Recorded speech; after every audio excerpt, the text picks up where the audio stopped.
Soyez les bienvenus sur France 24, l'heure de votre journal de l'Afrique. Et à la une, au moins 60 morts et une centaine de blessés. Le bilan encore provisoire de l'explosion d'un camion citerne hier au Mozambique. Une enquête a été ouverte. Les autorités ont décrété 3 jours de deuil national.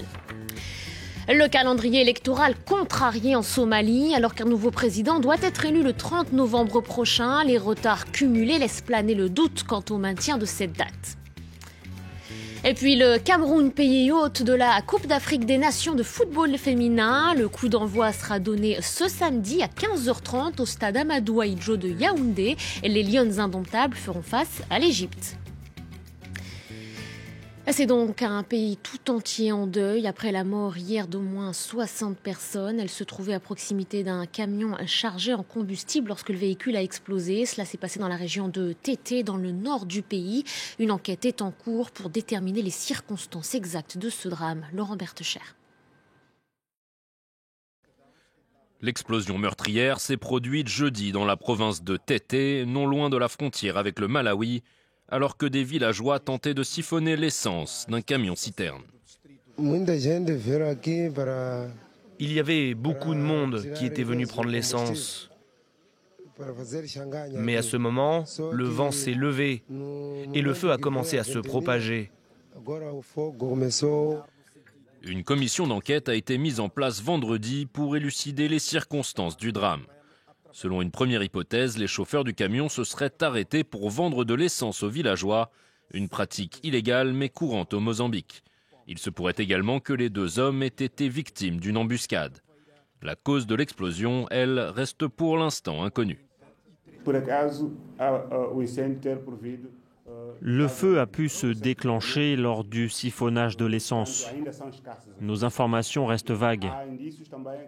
Il semblerait également qu'un autre feu se soit déclenché à l'intérieur même de la citerne. À l'hôpital de Tété, le personnel est débordé. Plusieurs médecins travaillant dans des cliniques voisines ont été appelés en renfort, alors que les blessés continuent d'affluer. Il reste beaucoup de patients en conditions critiques, y compris des enfants et 2 femmes enceintes. Englué dans une crise économique depuis sa sortie de la guerre civile en 1992, le Mozambique reste l'un des pays les plus pauvres du monde. Le gouvernement a récemment annoncé une hausse du prix de l'essence, alors que la monnaie nationale, le métical, a chuté de 70% face au dollar américain en 2016.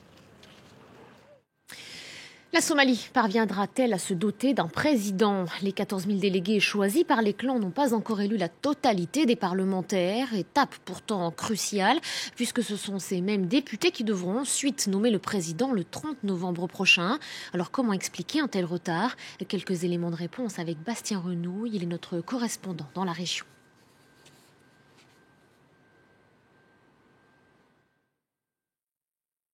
Est encore fortement sous l'influence du groupe islamiste Al-Shabaab qui terrorise une grande partie du pays.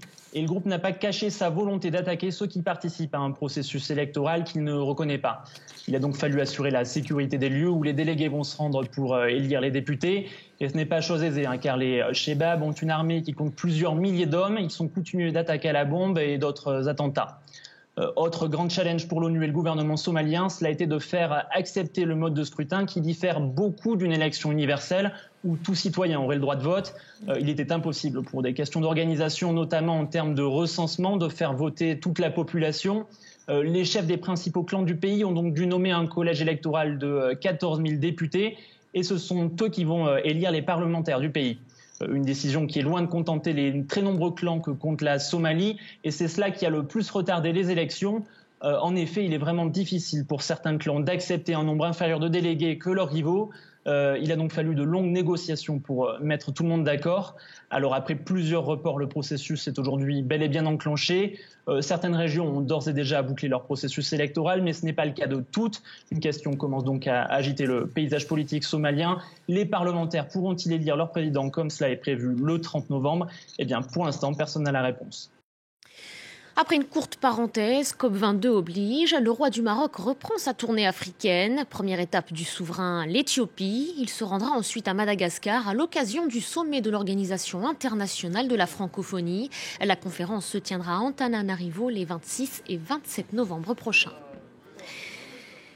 Les célébrations du Magal au Sénégal, près de 4 millions de pèlerins sont attendus ce samedi à Touba et comme le veut la coutume, les fidèles célèbrent le départ en exil au Gabon du fondateur de la confrérie mouride. Les précisions de Sarah Sako depuis Dakar.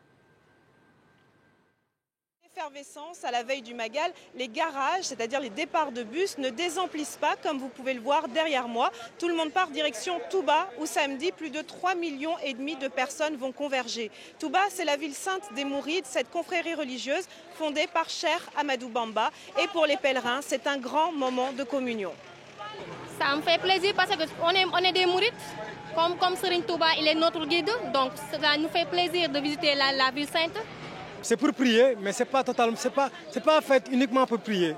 C'est fait pour manger, pour faire la fête, puis donner à manger, donner à boire. C'est ça le Magal. Et pour éviter les nombreux accidents de la route qui ont malheureusement lieu en cette période de l'année, des messages de prévention routière ont été diffusés. De même, la sécurité a été renforcée aux abords et à l'intérieur de la ville de Touba. Direction à présent le Kenya et ses plantations de thé. Chaque année, le pays en produit plusieurs centaines de kilos, du thé noir traditionnellement. Mais depuis peu, les producteurs tentent de se diversifier. Ils proposent du thé violet, des feuilles cultivées dans les hauts plateaux à l'est du pays. Nicolas Germain. Le Kenya est le premier exportateur de thé noir, mais son prix subit de très fortes variations sur le marché mondial. Alors, le gouvernement encourage le développement de niches telles que le thé violet. Il a été conçu par des chercheurs kenyans il y a 5 ans. Son prix de vente peut être jusqu'à 10 fois plus élevé que celui du thé noir. La famille Djerou a commencé à en planter en 2012. Cela a été une bonne idée, cette diversification. Et ce thé est bon pour la santé. La demande pour ce thé violet est en hausse. L'offre a même du mal à suivre. Contrairement au thé noir, à aucun moment il n'est fermenté. Et il contient des substances qui, selon certains experts, sont bénéfiques pour la santé. Ce supermarché à Nairobi a commencé à vendre du thé violet il y a 1 an. Il représente désormais près de 4% de ses ventes de thé. Je leur recommanderais de planter davantage de thé violet. Cela serait rentable car tellement de gens aiment le thé au Kenya. Ils aiment découvrir de nouvelles variétés. Les autorités kenyanes souhaitent que la part des thés rares, comme le thé violet, passe à 10% du total de la production d'ici 5 ans. Ce samedi marquera le coup d'envoi de la Coupe d'Afrique des Nations de football féminin. Pendant 15 jours, le Cameroun va vivre au rythme de la compétition. Une consécration pour les Lionnes indomptables emmenées par Christine Mani. Elle est à la fois défenseur et capitaine de l'équipe. Son portrait est signé Marcela Moko et Zigoto Chaya. Ambiance de fête aux abords de l'hôtel Les Lionnes Indomptables, surnom de l'équipe nationale camerounaise féminine de football.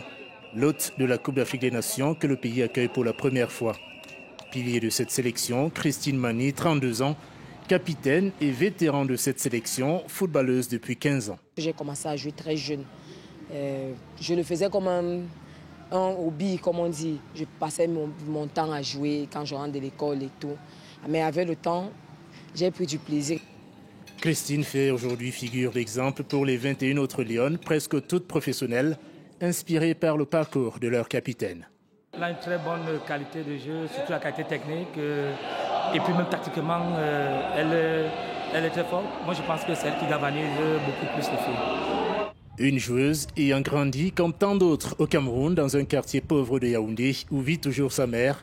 Au mur de leur modeste maison, les premiers exploits de la fille prodige, une fierté, un don du ciel pour sa maman. Je ressens une joie dans tout moi-même. Voilà pourquoi je suis à tout temps, à chaque instant à l'église pour aller remercier Dieu qu'il m'avait donné une bonne progéniture. Pour leur dernier match de préparation, une capitaine à la conquête de son premier titre continental avec son équipe, soutenue par un pays fou de foot. La passion du foot féminin, une affaire d'hommes et de beaucoup de femmes, venues nombreuses au stade. Je suis sûre et certaine que les Lions indomptables vont aller très loin. Chez Christine, 2 maîtres mots, travail et rigueur. Il faut être discipliné, il faut avoir une hygiène de vie et il faut croire en tout ce qu'on fait. Même quand c'est difficile, il faut croire. À la veille de sa dernière compétition internationale, la capitaine des Lions espère brandir le trophée dans 3 semaines pour le bonheur des supporters déjà impatients. C'est la fin de ce journal. Merci à vous de l'avoir suivi. Vous restez sur France 24, l'information continue.